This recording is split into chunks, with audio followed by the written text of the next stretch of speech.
AP రాష్ట్ర DGP కార్యాలయంలోని forensic డిపార్ట్మెంట్లో ఉద్యోగి అయిన మక్కిన హరీష్ అనే వ్యక్తి తనకు డీజీపీ ఆఫీస్లో ఉద్యోగం ఇప్పిస్తానని మాయమాటలు చెప్పి లోబర్చుకుని ముఖం చాటేశాడని మహిళ వాపోయింది. పల్నాడు జిల్లా సత్తెనపల్లికి చెందిన స్వర్ణలత అలియాస్ సమీరాకు భర్తతో విభేదాలు రావడంతో విజయవాడలో ప్రైవేటు ఉద్యోగంలో చేరి గత కొంతకాలంగా ఒంటరిగా ఉంటూ తన 2 పిల్లలతో జీవనం సాగిస్తోంది. కాగా సత్తెనపల్లి నుండి విజయవాడకు రోజు బస్సులో ప్రయాణిస్తున్న క్రమంలో తాను డీజీపీ కార్యాలయంలో ఉద్యోగినంటూ పరిచయం పెంచుకుని తాను ఒంటరిగా ఉంటున్నట్లు తెలుసుకుని మాయమాటలతో శారీరకంగా లోబర్చుకున్నాడని బాధిత మహిళ మీడియా ఎదుట ఆవేదన వ్యక్తం చేశారు. సంవత్సరన్నర కాలంగా తాడేపల్లి, గుంటూరులో తనను భార్యగా ప్రచారం చేస్తూ ఇల్లు అద్దెకు తీసుకుని పలుమార్లు శారీరకంగా వాడుకున్నాడని మహిళ వాపోయింది. రోజులు గడుస్తున్నా ఉద్యోగం ఇప్పించకపోవడంతో ప్రశ్నించగా నాకు పోలీసులు, అధికారులు తెలుసని, ఫిర్యాదు చేస్తే తనను, తన పిల్లలను చంపేస్తానంటూ బెదిరింపులకు గురి చేస్తున్నాడంటూ బాధితురాలు తెలిపింది. సదరు విషయమై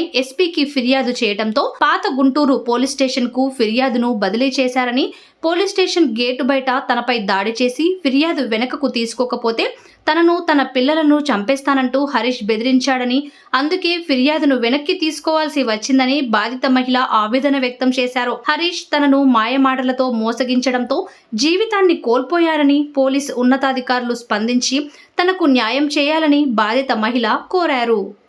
సార్, నా పేరు స్వర్ణలత. నేను సత్తెనపల్లిలో ఉంటాను. సత్తెనపల్లి నుంచి విజయవాడలో ఉద్యోగరీత్యా నేను ఇటు వస్తుంటే డీజీపీ ఆఫీస్లో పనిచేసే హరీష్ అనే అతను నేను ఎఫ్ఎస్ఎల్లో చేస్తాను, నేను గవర్నమెంట్ ఎంప్లాయీని అని చెప్పి నన్ను నమ్మబలికాడు సార్. నాకు ఉద్యోగం ఇప్పిస్తానని చెప్పేసి నన్ను శారీరకంగా, మానసికంగా వాడుకున్నాడు సార్. ఇక్కడ తాడేపల్లిలో కొన్నాళ్ళు ఉంచాడు, తర్వాత గుంటూరు తీసుకెళ్ళి కొన్నాళ్ళు ఉంచాడు సార్. మమ్మల్ని మాకు అద్దెకు తెచ్చి పెట్టాడు సార్. ఇవన్నీ చేసిన తర్వాత వచ్చేసి ఇప్పుడు మేము ఎవరో తెలియదు, మీరు నాకు సంబంధం లేదు అని నన్ను కొట్టడం, తిట్టడం, చంపటం చేస్తున్నాడు సార్. ఇంకేదన్నా చేశారు అంటే పిల్లల్ని చంపుతాను, పిల్లల తర్వాత నిన్ను కూడా చంపేస్తాను, ఏదన్నా కేసు పెట్టినా ఏదన్నా చేసినా నీ మీద, నీ పిల్లల మీద నేను చంపడానికి వెనకాడను, నేను డీజీపీ ఆఫీస్లో చేస్తున్నాను, నాకు వాళ్ళు తెలుసు, వీళ్ళు తెలుసు, లాయర్లు తెలుసు అని నన్ను అందరి దగ్గర మోసం చేయాలని చూస్తున్నాడు సార్. ఈ రకంగా ఈ అబ్బాయి మాటలు నమ్మి నేను మోసపోయాను సార్. నాకు ఏదో ఒక న్యాయం కావాలి సార్. ఆ అబ్బాయి నన్ను పెళ్లి చేసుకుంటాను అన్నాడు సార్. మేము విజయవాడ వెళ్ళి కనకదుర్గ గుడిలో మేము మ్యారేజ్ చేసుకున్నాం సార్. తర్వాత ఇప్పుడు నేను అతనితోనన్నా డివోర్స్ తీసుకోలేదు సార్. నేను తీసుకోకుండా ఉంటే ఇతను డివోర్స్ తీసుకో అని నన్ను ఫోర్స్ చేశాడు సార్. ఇప్పుడు నన్ను అటు కాకుండా ఇటు కాకుండా నా జీవితాన్ని మోసం చేశాడు సార్ ఇతను. ఇప్పుడు నాకు అందరిలో అతనితోనే పెళ్ళి కావాలని నేను ఆశపడుతున్నాను సార్. ఇప్పుడు అతని వల్లే కదా సార్ నేను రోడ్డు మీదకి వచ్చింది. ఇప్పుడు అతను చేసుకోకపోతే కనీసం నా బతుకు నేను సరిదిద్దుకొని నా భర్త దగ్గరికి నేను వెళ్ళిపోయేదాన్ని సార్. కానీ అతను నేను ఉద్యోగం చూస్తాను, ఇద్దరం డీజీపీ ఆఫీస్లోనే చేద్దాము అని శారీరకంగా, మానసికంగా వాడుకొని ఇప్పుడు ఈ మాటలన్నీ మాట్లాడుతున్నారు సార్.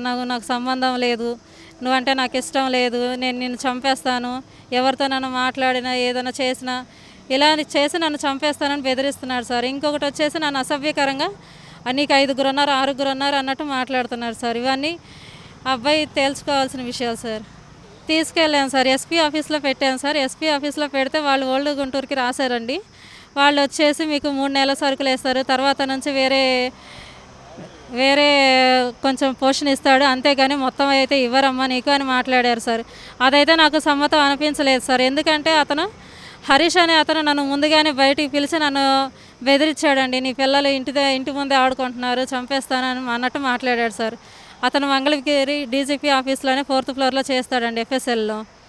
అతని పేరు వచ్చేసి హరీష్. నన్ను ఎవరు ఏం చేయలేరు, నాకు వాళ్ళు తెలుసు, వీళ్ళు తెలుసు అని నన్ను ఈ రకంగా ఇప్పుడు ఇలా టార్చర్ పెడుతున్నాడండి.